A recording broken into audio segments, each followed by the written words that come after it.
Bem-vindos ao podcast dos clérigos 10 Dedos de Conversa.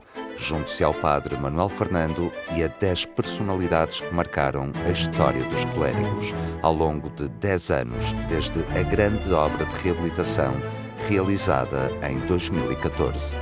Um património, uma década, 10 histórias contadas em 10 episódios.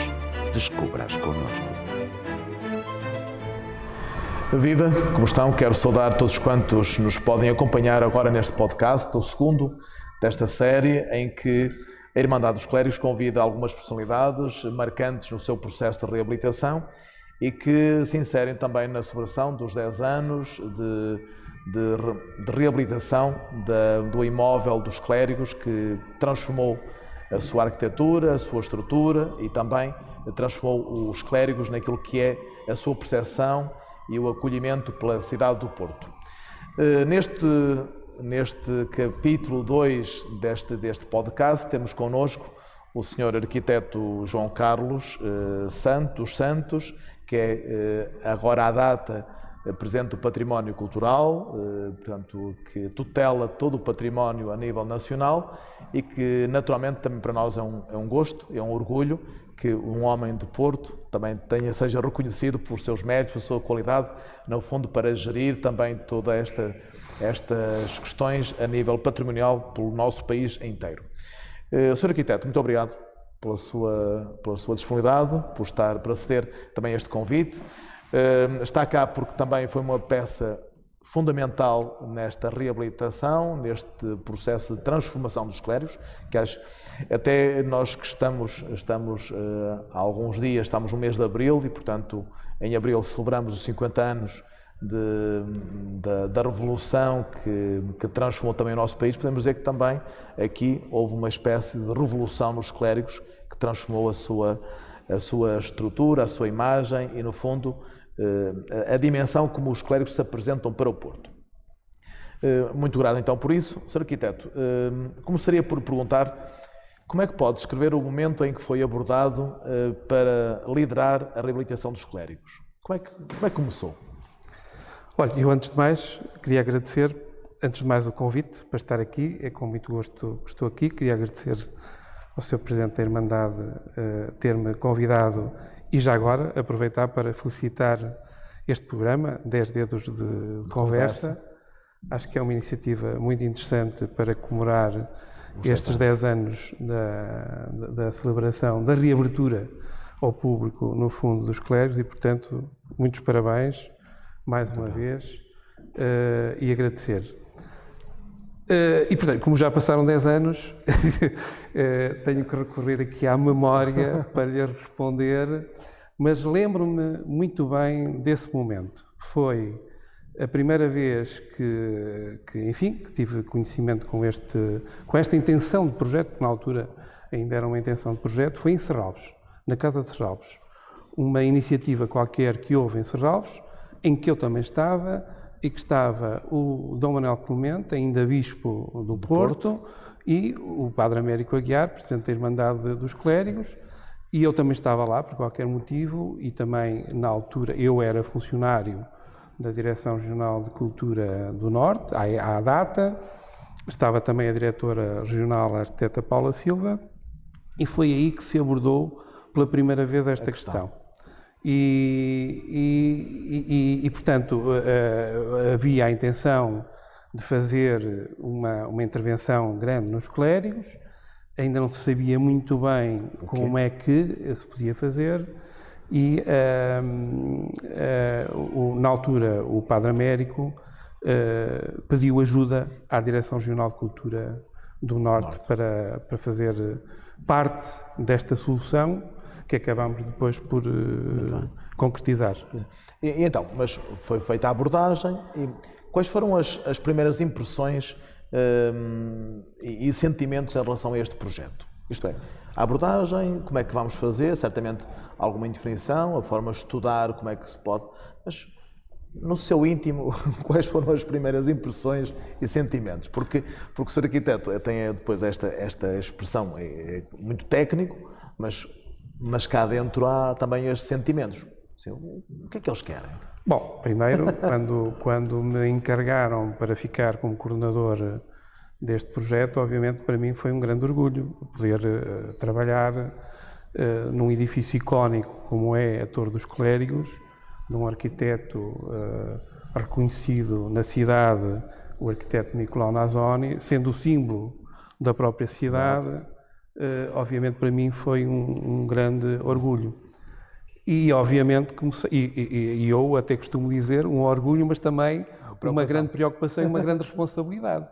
Porque, na verdade, fazer uma intervenção nos clérigos de recuperação e reabilitação e restauro, neste caso, os clérigos, era de facto uma grande responsabilidade. Mas comecei de imediato a pensar como é que poderíamos fazer a intervenção e lembro-me perfeitamente de ter sugerido. Primeiro, lembrava-me dos clérigos, porque quando estudei na Faculdade de Arquitetura, na altura ainda da Escola Superior de Belas Artes, eu já há muito tempo que não vinha aos clérigos e, portanto, a primeira visita que fiz logo após este convite, para mim foi uma surpresa muito grande. E veio confirmar aquilo que já sabia, que é, quando nós vínhamos, quando éramos estudantes de arquitetura, normalmente fazíamos uma visita aos clérigos. Mas os clérigos, contrariamente àquilo que acontece hoje, estavam, a maior parte do tempo, fechados. Era uma igreja fechada. E a maior parte dos espaços também fechados. E a maior parte dos espaços também fechados. Nessa altura, então, estavam muito fechados. E eu lembro-me perfeitamente da primeira coisa que disse ao Padre Américo foi: eu pensei que a igreja estava sempre fechada.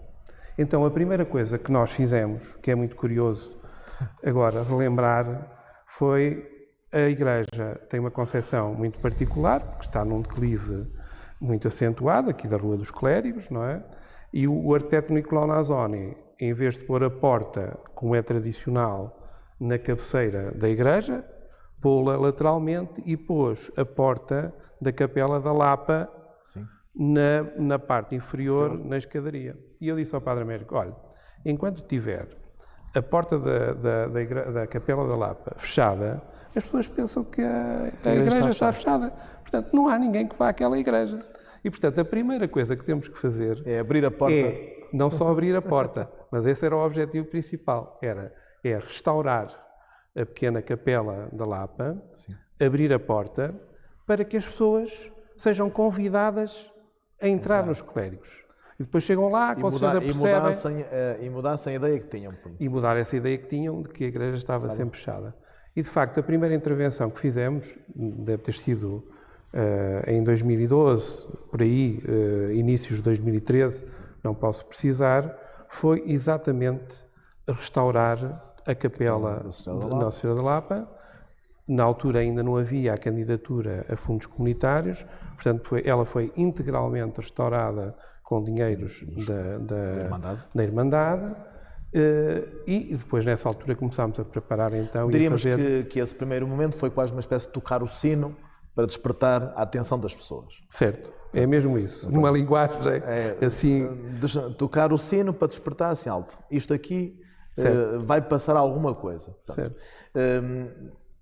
Mas todo este processo naturalmente surpreendeu, disse que quando veio cá ficou também surpreendido, mas na altura havia ideia clara sobre o que é que pretendiam, ou então havia aqui algumas ideias um bocadinho soltas sobre o projeto em si?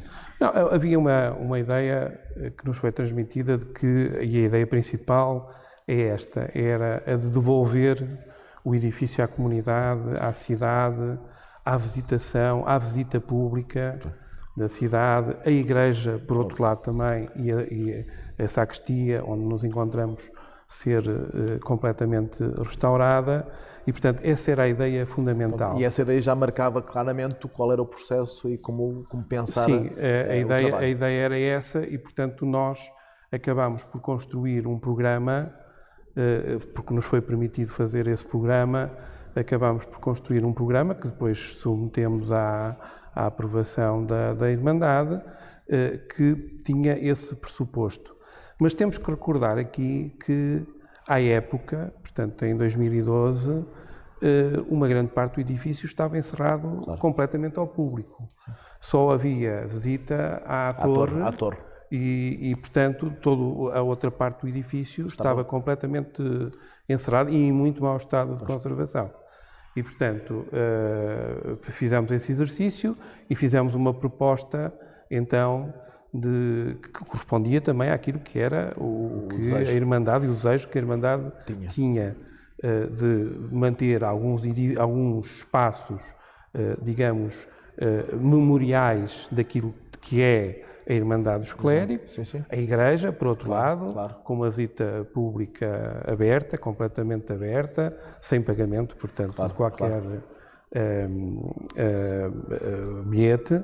E, portanto, na altura, que é curioso, depois poderei falar mais a seguir, pensámos na possibilidade de haver 2 circuitos, um circuito de visita à torre e outro circuito de visita à parte, digamos, do museu, que depois mais tarde, e isso depois podemos falar com certeza a seguir, mais tarde acabou por que tivemos que, eu não desisti, mas pronto, mas que acabei por ser confrontado com uma realidade que é os visitantes e a adesão do público foi tanta que efetivamente teve que se alterar aqui o circuito. Eu depois posso falar a seguir sobre isso. Muito bem.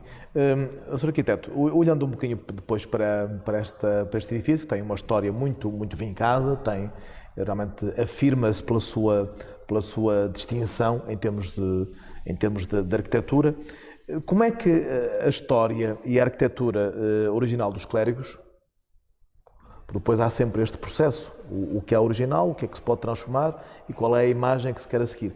No fundo, como é que a história e a arquitetura original dos Clérigos influenciaram o seu processo criativo para o projeto de reabilitação? Depois há esta questão que também marca algumas linhas, não é? Pois, essa é uma questão. É uma questão que acontece em todos os projetos de restauro e de recuperação e reabilitação, e que é uma questão muito importante. Ou seja, nós, quando fazemos este tipo de projetos, introduzimos um conjunto de novas valências, novas infraestruturas, e essa é sempre a maior dificuldade. Aqui, por exemplo, uma das maiores dificuldades que havia era, nós precisávamos de, digamos, dar, por um lado, resposta àquilo que eram as exigências do ponto de vista da acessibilidade ao próprio edifício e, portanto, nós tínhamos necessidade de introduzir um elevador. Ora, a introdução de um elevador tinha um problema muito grande, porque a escada, como é conhecida, a escada belíssima, desenhada pelo arquiteto Nicolau Nazori, nós não podíamos alterar significativamente e, portanto, o elevador tinha que ficar ao lado da escada. Portanto, lembro-me perfeitamente de que essa talvez tenha sido a decisão mais difícil, porque tivemos que abrir uma nova porta para a rua que eu agora da Assunção, numas lojas que existiam e que havia uns nichos, mas nós abrimos umas portas, que são estas portas novas que existem, e fazendo uma pequena adaptação ao edifício e permitindo que a acessibilidade a pessoas com mobilidade reduzida pudesse ser feita a partir da rua da Assunção. E, portanto, isso foi um tema mais complexo. Eu lembro-me perfeitamente até de uma história, ainda com o Padre Américo aqui, na altura, portanto, o espaço onde hoje está a loja era um espaço completamente desqualificado, era um arrumo. E lembro-me perfeitamente, estávamos aqui a avaliar a situação, porque foi preciso escavar ligeiramente para depois poder fazer uma ligação a nível horizontal aqui no interior do edifício. E, portanto, tudo isto são dificuldades. Por outro lado, o estado de conservação do próprio edifício também foi um aspecto que foi tido em conta. Portanto, nós, o projeto, eu coordenei um projeto, é uma grande equipa, aliás, que eu aproveito também para cumprimentar. Desde os meus colegas da própria Direção Regional de Cultura que colaboraram neste projeto comigo, até às equipas externas, uma equipa muito vasta e, portanto, todos eles acabaram por colaborar e foi, de facto, uma equipa muito interessante que se juntou aqui à volta deste projeto. E que se pode sentir orgulhosa do projeto. Completamente, acho que sim, acho que sim. E, portanto, o que fizemos, que é um aspecto que eu costumo realçar e que normalmente faço em todos os projetos, portanto, não avançamos para o projeto sem ter um diagnóstico muito profundo daquilo que eram o estado de conservação dos clérigos naquela altura. E fizemos com, salvo erro, o Instituto da Construção, na altura, esse diagnóstico, foi feito um diagnóstico muito profundo, exaustivo, que nos permitiu depois desenvolver o projeto de acordo com esse diagnóstico, que foi muito útil para depois fazermos o projeto. E tendo em conta esse trabalho, esse diagnóstico, portanto, no fundo, havia já aqui algumas questões que se apresentavam como difíceis em termos de colocação, porque depois todas... costuma ser que cada cabeça a sua sentença, não é? Portanto, liderar uma equipa também tem um pouco este ónus de assumir a responsabilidade do que se vai fazer.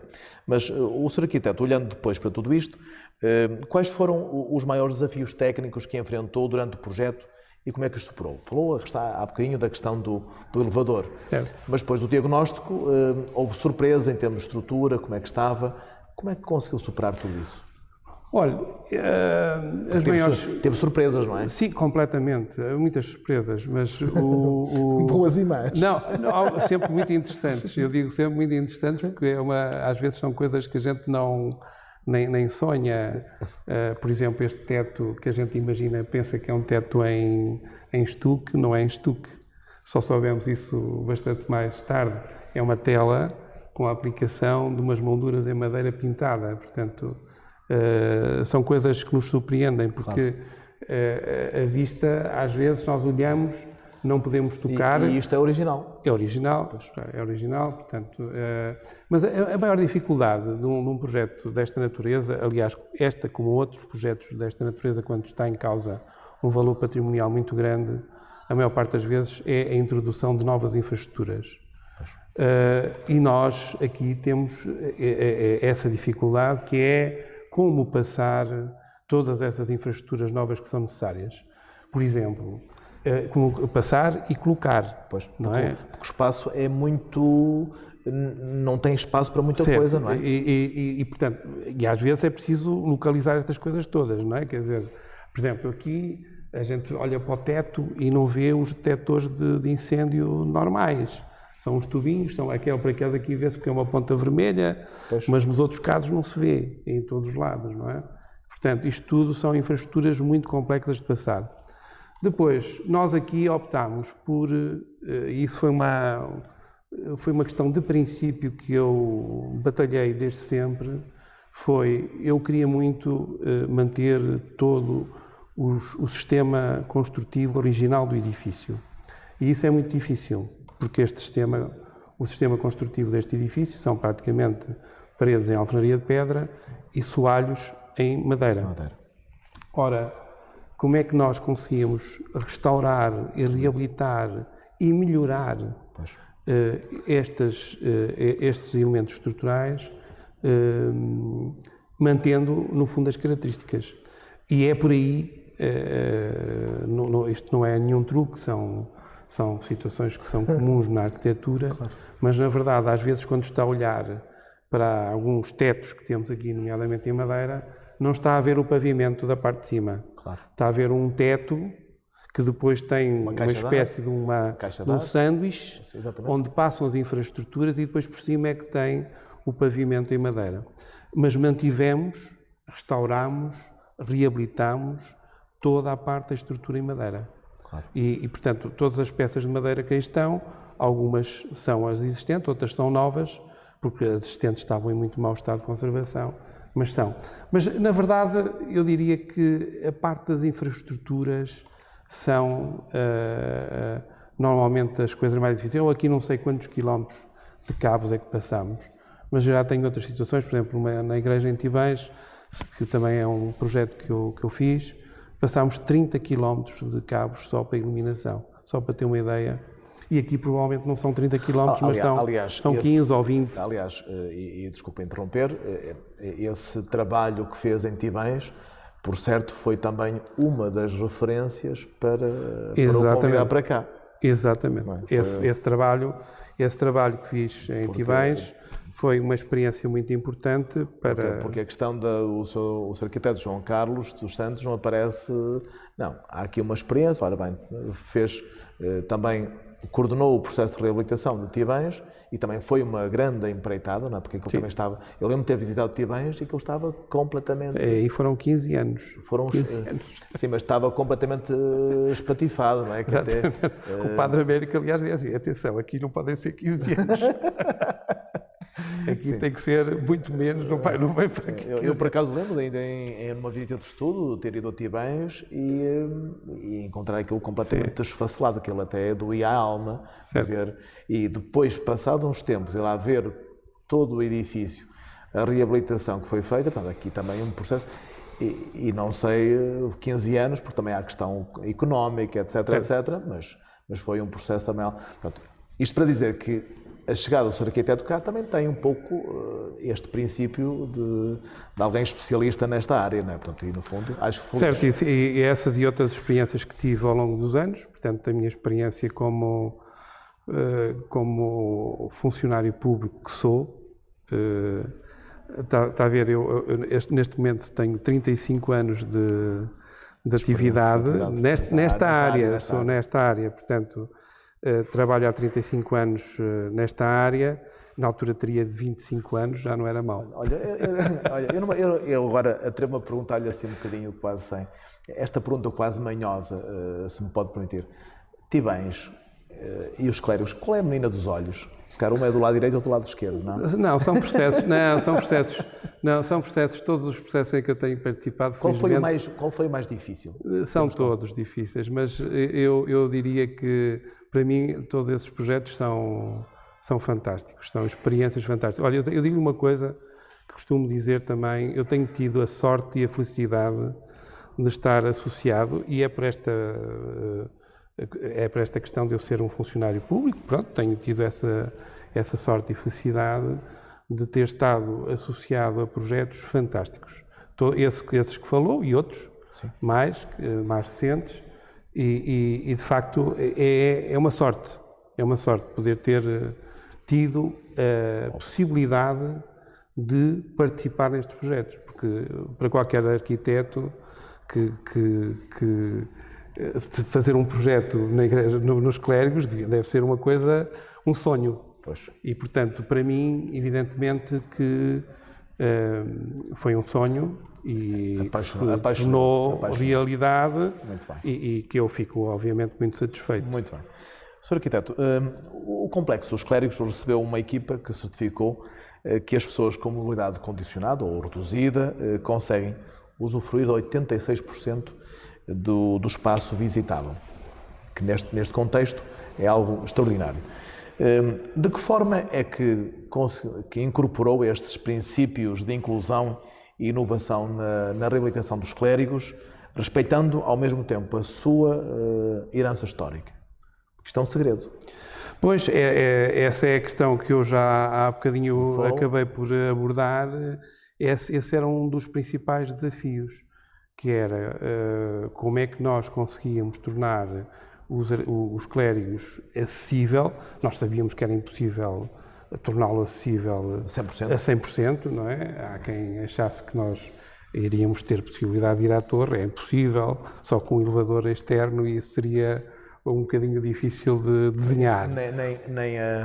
Nem o património não, aceitavam. Não, claro, isso seria transformar, isso seria alterar muito a imagem dos clérigos e da autenticidade dos clérigos. Claro. Mas inicialmente as pessoas, quando se falava na questão da acessibilidade, pensavam que efetivamente havia a possibilidade de ir à torre dos clérigos.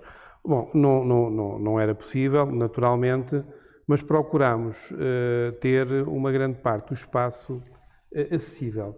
E eu vou dar aqui um exemplo de um aspecto interessante que na altura, enfim, até associado àquilo que é a própria história da Irmandade, dos clérigos, acabámos por fazer, que foi uma opção de projeto. Além da questão do elevador e de outras medidas que tomámos relativamente à questão das acessibilidades, são coisas menores, por exemplo, sei lá, uma rampa que pusemos na... Porque há aspectos inovadores. Portanto, aqui neste processo de reabilitação há aspectos altamente inovadores. E depois do que me vai dizer, qual é o que considera que foi o mais arrojado em termos de inovação? Isso é difícil. Eu acho que, vamos lá ver, todos estes aspectos da reabilitação, no fundo, têm componentes que são, não diria inovadoras, porque são componentes que já se usam, claro, ou de alguma forma já estão a ser usadas há algum tempo, mas há aqui algumas componentes que não são comuns na construção tradicional. Olha, por exemplo, esta questão do sistema de detecção de incêndios por aspiração. É uma coisa que não é comum, mas não é vulgar. E além, porque é um sistema diferenciado, porque não se vê efetivamente aqueles tradicionais... Não é tão invasivo. Sim, pronto. Mas eu diria que, além disso, não há assim nada que se possa dizer isto é uma coisa que não se fez em mais nenhum lado, não é? Enfim, agora tem todos os sistemas e o edifício está apetrechado de facto com tudo e mais alguma coisa, não é? Alguns nem se vêem. Sim. Alguns são coisas que eu preferia até destacar esses. Então força. Por exemplo... Porque aí é que está a vantagem de termos cá hoje para responder isso. Por exemplo, estamos aqui neste espaço. Sim. Antigamente havia aqui um estrado de madeira com um pavimento de granito por baixo. E muitos se questionavam, então, mas se há um pavimento de granito por baixo, porquê é que meteram um pavimento de madeira por cima? Por causa da questão do conforto. Os espaços também têm que ter conforto. Claro. E, por exemplo, nós fizemos aqui um sistema de impermeabilização dos pavimentos. Porquê? Porque este pavimento era desconfortável porque tinha muita umidade. Claro. E, portanto, foi necessário fazer uma impermeabilização de todo o pavimento, fizemos escavações arqueológicas e fizemos uma coisa que é, não diria inovadora, sim, mas que são aquelas coisas que não se vêem e que têm muito a ver com a parte da conservação e também com a parte do conforto, que foi uma ventilação periférica, é uma coisa que se faz, que é uma ventilação periférica de todas as paredes exteriores, por forma a que as patologias que normalmente estão associadas às umidades por capilaridade, para que não aconteçam. E isso é uma coisa que nós fizemos aqui, apesar de tudo, há ali alguns vestígios de alguma umidade, mas isto antigamente estava muito pior. Muito pior, até porque tínhamos a rua do outro lado, que dá uma cota que é uma cota superior, etc. E, portanto, eu preferia destacar estes pequenos sistemas. Mas não me quero esquecer, e voltando ainda atrás à questão da acessibilidade, para falar de uma coisa que na altura foi muito interessante, porque há um vão na antiga enfermaria, que é um vão de acesso à parte posterior do retábulo-mor, e que nós ponderamos muito o que fazer.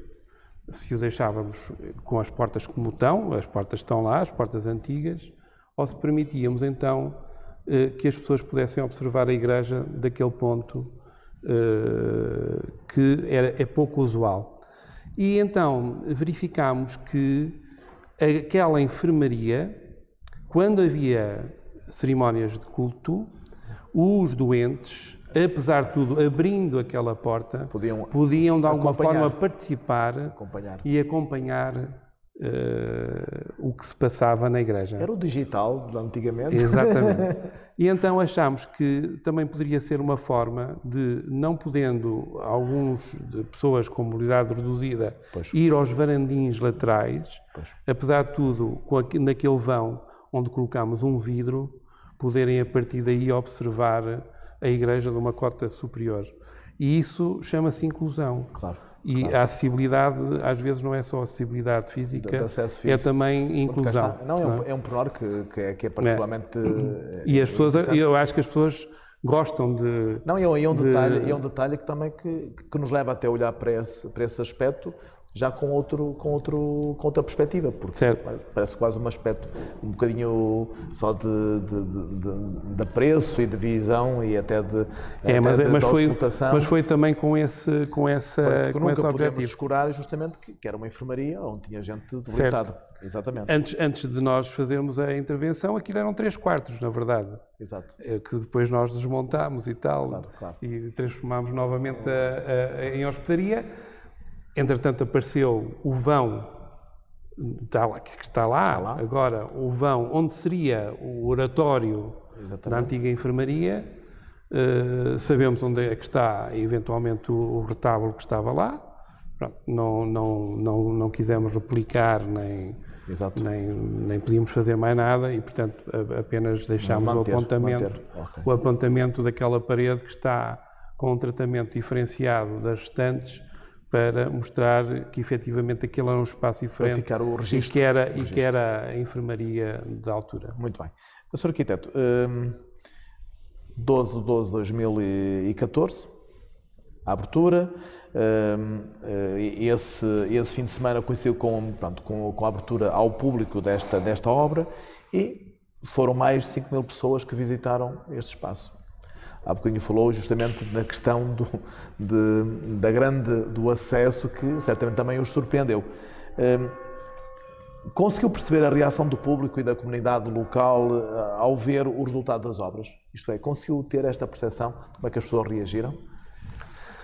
Na altura, quando... Sim, eu acho que as pessoas reagiram naquela perspectiva que eu no início falei. Ou seja, os clérigos, para a maior parte das pessoas, era completamente desconhecido. Portanto, foi uma surpresa absoluta. Foi uma surpresa porque, apesar do edifício fazer parte da cidade, as pessoas, na verdade, não conheciam os clérigos.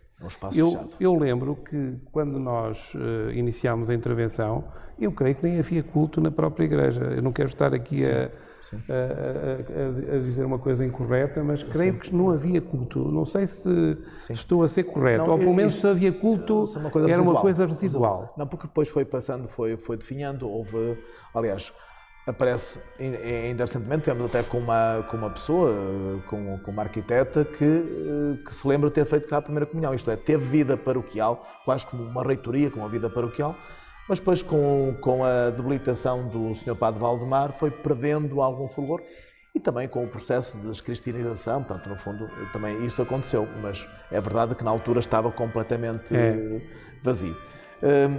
A questão do público. E agora há o outro lado, que é a questão dos especialistas. Porque há quem venha cá se surpreenda e há depois aqueles que a comunidade dos especialistas, nomeadamente arquitetos, engenheiros, que visitaram o espaço. Qual foi a percepção, qual foi o eco que o Sr. Arquiteto sentiu? Sim, eu acho que a receptividade dos meus colegas e da comunidade em geral, acho que foi extremamente positiva. E, sobretudo aqui, eu acho que eu queria destacar uma coisa. Há dias estava a participar numa outra conferência e falava-se deste assunto, que é um assunto muito interessante. A obra é uma obra do arquiteto Nicolau Nasoni e, como tal, aqui o papel, sobretudo o meu papel aqui, foi o de ter uma intervenção que praticamente não se visse. Aliás, o arquiteto Fernando Távora dizia, para quem queria ouvir e para nós, sobretudo, dizia que os arquitetos devem permitir o silêncio dos edifícios. O silêncio neste sentido, de que há determinado tipo de edifícios que não vale a pena a gente ser muito... ter muitas ideias. Sim. Convém respeitar. Silêncio nesse sentido, do respeito. E, portanto, eu aqui, a equipa que coordenei, aquilo que queríamos, na verdade, era este silêncio da intervenção.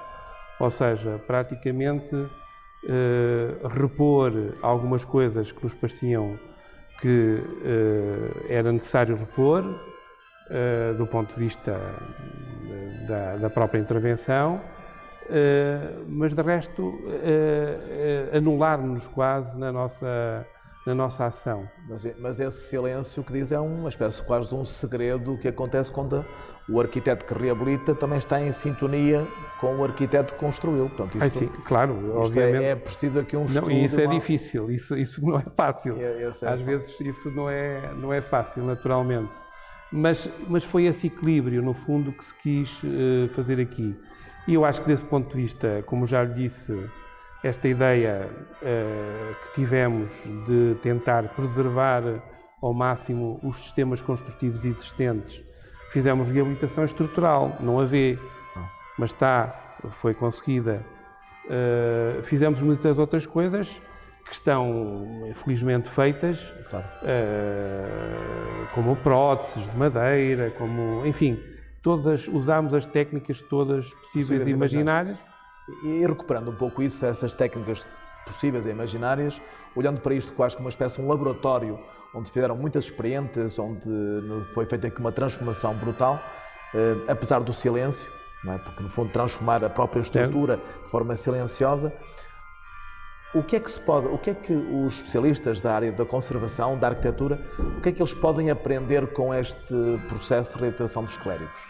Eu acho que todos estes processos de conservação e restauro, há aqui uma componente que eu também gostava de destacar, é porque isto é quase uma obra integral. Ou seja, nós vamos desde a componente estrutural até à componente de conservação e restauro, claro, das telas, das esculturas.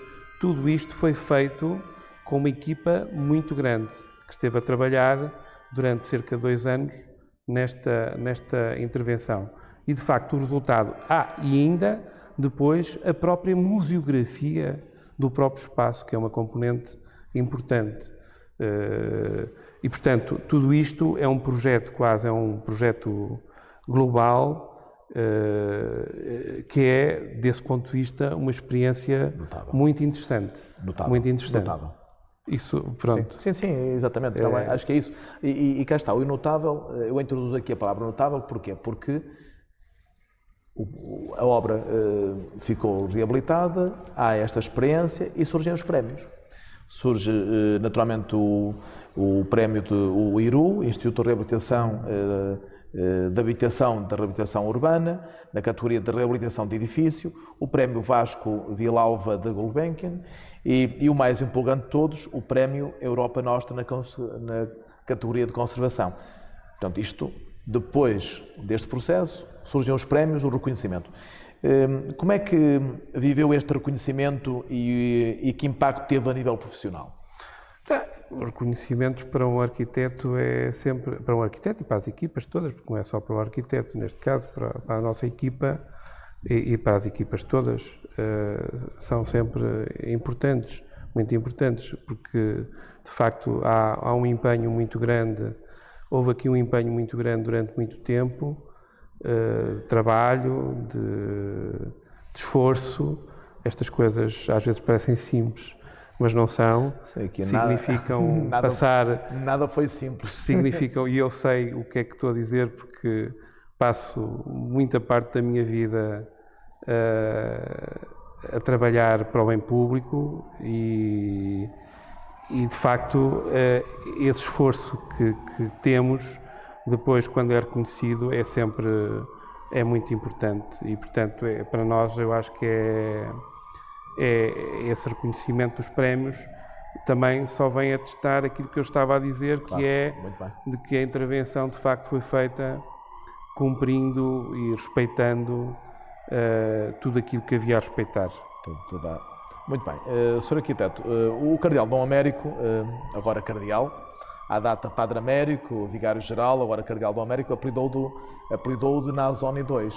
Portanto, chamou-lhe exatamente assim. Portanto, naturalmente que esta comparação com Nazoni, que também tem o seu quê de saudável e que é quase um tributo, ou antes, um antes e um depois deste património que foi reabilitado.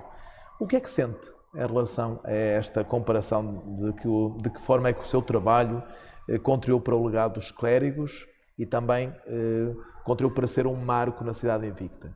Portanto, Nazoni II tem esta referência impactante. E como é que sentiu tudo isto? Como é que... Isso é o cardeal Dom Américo, que é generoso. É completamente generoso e trata-me dessa forma para me mimar, no fundo. Mas ele aliás, ainda hoje me trata assim. Portanto... mas por certo não é só para mimar, porque ninguém mais do que o cardeal Dom Américo sabe toda a complexidade do processo de reabilitação, não é? Sim, não, completamente, porque ele até ia a reuniões de obra, que é uma coisa fantástica. Como é que é possível? Eu agora que recordo à distância essas reuniões, porque entretanto fazíamos reuniões de obra aqui num edifício aqui próximo que era propriedade, salvo erro, ou era da Misericórdia ou creio que era da Santa Casa da Misericórdia. E fazíamos lá reuniões e ele marcava sempre presença. Portanto, ele acompanhava esta obra quase como sei lá, como qualquer um de nós, como arquiteto, como engenheiro, como... Sim. Aliás, como o primeiro interessado. Como o primeiro interessado. Já agora vou partilhar aqui eu nunca mais me esqueço disto. Um dia estávamos aqui nesta rumo e ele também estava uma equipa grande com técnicos, com engenheiros, com conservadores e tal, e eu pego num pedaço de reboco ou qualquer coisa que tinha na parte de trás uma superfície negra e cheirei o reboco e digo assim: sabe o que é isto, Padre Américo? Isto é uma coisa que se chama piche. Porque o piche, antigamente, que é alcatrão, usava-se para impermeabilizar as paredes. E disse ele assim: estão a ver? Este tipo, parece o CSI. Isto parece o CSI. Isto é uma coisa, até se vai a este pormenor de saber e tal. O cheiro. O que é o cheiro e tal. Fazem esta investigação toda. Portanto, mas eu fico muito satisfeito e agradecido por essa comparação que ele me faz e pronto. Falo sorrir. Não, completamente. Ainda bem, eu fico muito satisfeito. Muito bem. E certamente é saudável e justo. Sr. Arquiteto, um outro pormenor, quase a terminar esta nossa conversa, que já se alongou um bocadinho mais, naturalmente que nós estamos numa altura em que as alterações climáticas e a degradação ambiental são alguns dos desafios e que têm um impacto enorme ao nível dos monumentos, sobretudo edifícios feitos num determinado contexto, e que os materiais naturais às vezes também sofrem essa degradação pelo tempo, pela história, por estas vias. Portanto, a União Europeia, como tantos Estados, vão tomando algumas medidas. Olhando um bocadinho para este edifício e até na sua qualidade agora de Presidente do Património Cultural, portanto, com esta grande responsabilidade ao nível nacional, que medidas importantes devem os museus e monumentos seguir, em especial este Complexo dos Clérigos? Tendo em conta isto, o Património Cultural, como Presidente, tem alguma indicação, alguma ideia? Quer sugerir alguma coisa? Pois, isso é um tema que nos deve preocupar, não é? Deve nos preocupar não só relativamente aos edifícios, mas relativamente a outras matérias. Mas eu acho que nós ainda estamos, neste momento, numa fase por um lado, de aprendizagem e, por outro lado, também já de implementação de algumas medidas. E tudo aquilo que nós fazemos já, atualmente, vai nesse sentido. Naturalmente que há uma série de matérias que são uma incógnita ainda. Ainda não temos verdadeiramente noção das repercussões, do impacto destas alterações. Mas vamos começando a perceber, numa coisa que é evidente, é aquela que é mais evidente, que são os níveis de precipitação e a ocorrência de precipitação anómala, sim, por exemplo, neste tipo de edifícios, não é? Evidentemente que se os edifícios não estiverem preparados para tal, com dimensionamento de impermeabilização, das caleiras, etc., que teremos problemas no futuro, não é? E, portanto, vamos ter aqui um período de adaptação que é complexo e é complicado. Por outro lado, os níveis de umidade, o facto de termos períodos mais longos de secos, também é outro problema. No contexto de desequilíbrio do clima. Tudo isto são problemas que efetivamente vamos ter. Agora, eu creio que, apesar de tudo, os clérigos, com a intervenção que tiveram, com esta intervenção global que tiveram, e com a monitorização que eu penso que está a ter. Portanto, uma das coisas muito importantes para os edifícios é que eles se mantenham em uso. E, portanto, este aqui, posso dizer que tem muito uso. Sim. E, portanto... Aliás, nós sabemos, uma casa vazia... Como tem muito uso, tem monitorização. Exatamente. E, portanto, a própria monitorização é muito saudável. E, portanto, eu estou convencido que, apesar de tudo, passados 10 anos, e com as alterações climáticas que já se verificam, apesar de tudo, o edifício tem tido um comportamento bastante bom. Muito bom mesmo. Sr. Arquiteto, quase a terminar, como é que vê o futuro da arquitetura e da reabilitação dos edifícios históricos? Isto é, a nível da arquitetura, há uma propensão, há uma curiosidade cada vez maior dos arquitetos ou dos jovens arquitetos para o trabalho de reabilitação dos edifícios? Eu tenho sempre uma visão muito positiva. Eu sou um otimista por natureza sobre o assunto. Nem podia deixar de ser, não é? Tem que ser. E, portanto, eu vejo esta área... É o caminho. Nós temos, aliás, fala-se muito das alterações climáticas, fala-se muito da sustentabilidade e, por exemplo, a sustentabilidade passa pela reabilitação. Nós não podemos... também passa pela reabilitação, não quer dizer que seja exclusivamente pela reabilitação. Tem que haver construção nova, com certeza, claro. Mas há uma componente da reabilitação que é extremamente importante. E hoje acho que há uma aposta muito grande. Os promotores, os proprietários, os privados, as entidades públicas estão cada vez mais a apostar na reabilitação. E eu acho que isso é extremamente positivo, até mesmo para as próprias cidades, porque claro. Nós hoje vamos a algumas cidades, como esta, por exemplo, ao Porto, onde nos encontramos, em que o centro histórico aquilo que se designa o centro histórico do Porto, que é uma grande área da cidade do Porto, que aqui há muito poucos anos estava completamente degradada, hoje tem, apesar de tudo, e lá está. Às vezes, havendo necessidade de haver aqui algumas formas de compensar, digamos, os níveis do turismo, o facto dela ter vida também é muito importante. Sr. Arquiteto, isto mesmo agora a terminar, envolvidos 10 anos, olhando para o projeto, esta é aquela pergunta que se faz quase, olhando para tudo isto, faria algo diferente no projeto que desenvolveu para os clérigos, olhando para tudo isto? Há uma coisa que... Olha, eu vou responder a essa questão com algo que já fizemos. Pois. Com algo que já fizemos, que também é importante ser dito, é que da experiência que tivemos, portanto, nós fizemos o primeiro projeto, partindo de um pressuposto, como disse há pouco, com a ideia de fazermos 2 circuitos de visita, um da torre, outro do museu. Tivemos que alterar isso completamente porque a procura foi enorme, as pessoas faziam fila na rua e, portanto, houve necessidade de alterar, digamos, desse ponto de vista, algumas coisas.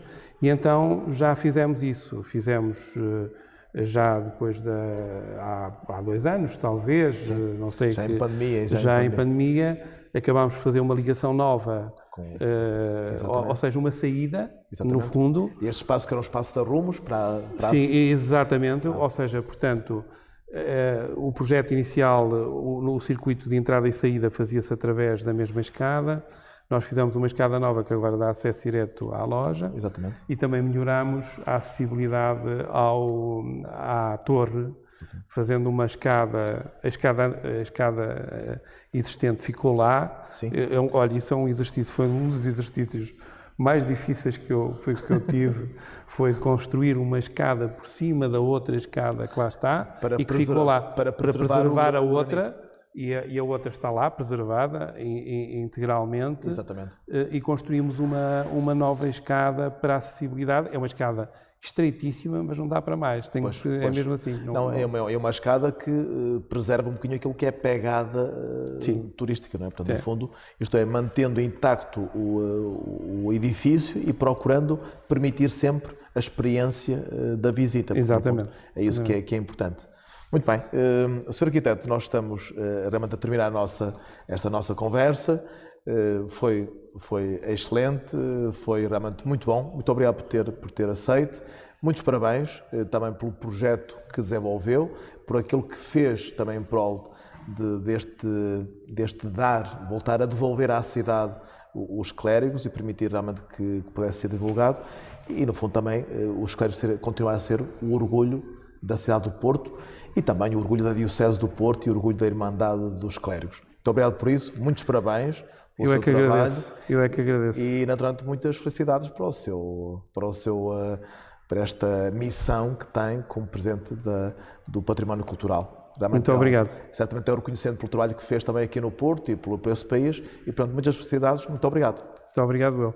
Muito obrigado também a todos por ter acompanhado esta conversa. Espero que tenha sido esclarecedora e ajudado a compreender também a complexidade, mas também a beleza do trabalho que aqui foi desenvolvido e que certamente continua a divulgar o património cultural do que nós muito nos orgulhamos. Muito obrigado, fiquem bem.